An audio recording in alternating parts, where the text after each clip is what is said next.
मनुष्य की वाणी ही उसके कुल का, उसके शील का आख्यान कर देती है।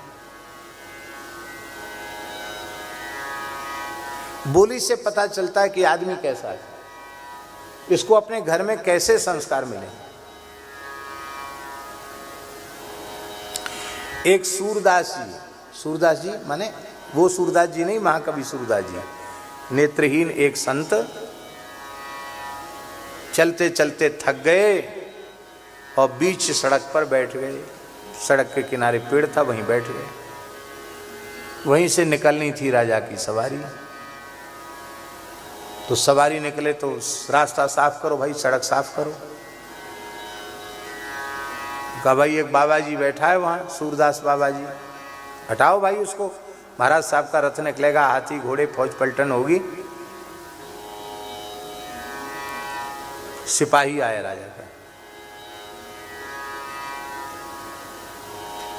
ए अंधे, तेरे बाप की सड़क है, उठ यहां से, नहीं तो हवालात की हवा खानी पड़ेगी। तो बाबा बोले भैया मैं बूढ़ा हूं, वृद्ध हूं, और सूरदास वैसे ही हूं, और तुम जो कुछ कह रहे इसका मुझे कष्ट नहीं है, क्योंकि तुम पुलिस वाले हो। क्या कहा?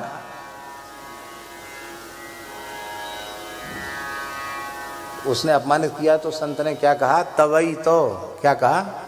तवई तो, तभी तो तुम पुलिस ही बन के रह गए। अच्छी बात होती तो और अच्छे पद पर जाते, सिपाही बन के रहे। सिपाही का यही आचरण होना चाहिए।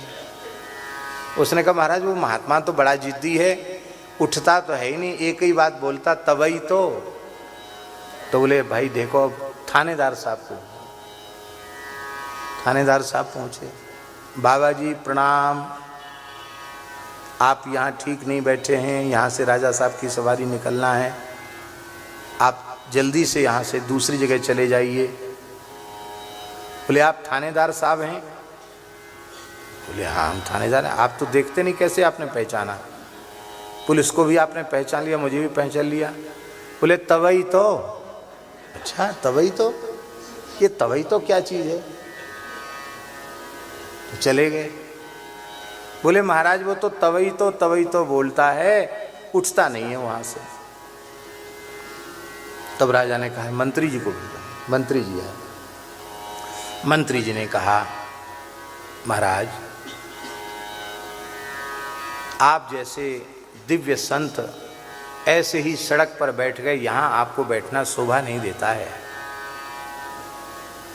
कहो तो मैं आपका हाथ पकड़ के आपको कहीं दूर अच्छी जगह पर किसी वृक्ष के नीचे बिठा दूं, यहाँ से महाराज साहब की सवारी निकलने वाली है। अच्छा मंत्री जी आपने सलाह तो बहुत अच्छी दी है, आपने कैसे पहचाना कि मैं मंत्री हूँ? तो बोले तवई तो, इतनी अच्छी वाणी है इसलिए तो भगवान ने तुमको मंत्री बनाया और उसको पुलिस वाला बनाया, उसको थानेदार बनाया। उठे नहीं, खाली तवई तो बोलने लगे। मंत्री गया, बोले महाराज उठता नहीं है, बाबा जी कहता तवई तो। बोले अच्छा तो अब हम चलते हैं। कोई है चमत्कारी, बिना आंखों के सब कुछ देख लेता है, चमत्कारी महात्मा है भाई, देखें चले। राजा साहब, दूसरे लोग तो खाली मुंह से कहते थे प्रणाम। राजा ने विधिवत दाहिने हाथ से दाहिना चरण, बाएं हाथ से बाएं चरण छुआ। भगवान प्रणाम, राजन आइए। क्या कहना चाहते हैं आप?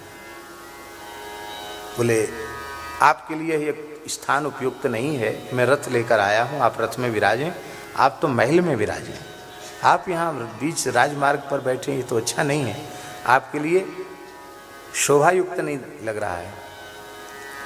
बोले तो ठीक है, हम बैठ जाएंगे आपके रथ पर, आपके महल भी चलेंगे, प्रसाद भी पाएंगे, सब आपका आतिथ्य स्वीकार करेंगे, तो बहुत बड़ी कृपा आपकी। लेकिन महाराज एक बात बताओ, आपने मुझे पहचाना कैसे? आपकी तो आंख नहीं है, आप नेत्रहीन हैं, आपने कैसे पहचाना कि राजा हैं? तो महात्मा बोले तवई तो।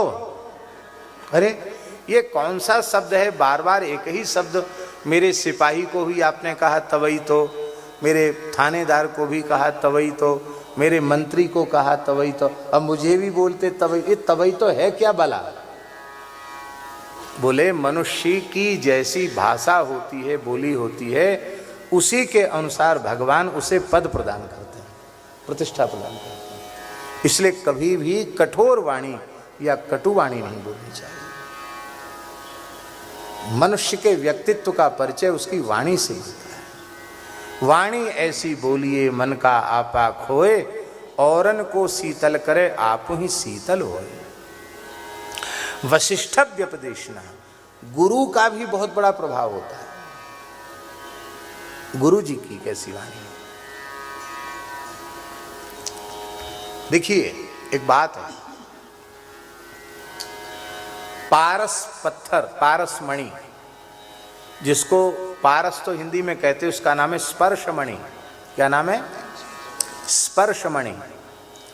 वो स्पर्श करती है तो लौह शुद्ध स्वर्ण बन जाता है।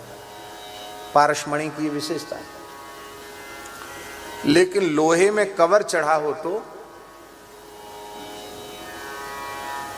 100 साल तक पारस मणि और लोहा एक साथ रखा जाए, और लोहे पर कपड़ा बंधा है या कोई अखबार चढ़ा हुआ है, कवर चढ़ा हुआ है, तो 100 साल तक एक जगह रखे रहने पर भी लोहा लोहा ही रहेगा, वो सोना नहीं बनेगा। बात ध्यान में आई नहीं आई? ये महापुरुष स्पर्शमणि के तुल्य हैं, लेकिन इनकी सन्निधि का सेवन जब आवरण शून्य होकर करेगा, कपट रहित होकर के करेगा और अपना संपूर्ण समर्पण उनके चरणों में कर देगा, हमारा तन मन प्राण सब कुछ इनके अधीन है। ये भाई वस्तु स्वतंत्र नहीं है, उपभोक्ता स्वतंत्र होता है। वो उस वस्तु का जैसा उपभोग करना चाहे वैसा उपभोग करे। इस प्रकार से कोई समर्पण सदगुरु के चरणों में, महत्पुरुषों के चरणों में कर दे तो उनके बिना कुछ दिए सब कुछ उनका उसे प्राप्त हो जाए। पारस में अरु संत में बहुत अंतरो जान, वह लोहा सुवर्ण करें वे करें आप समान। अपने जैसा बना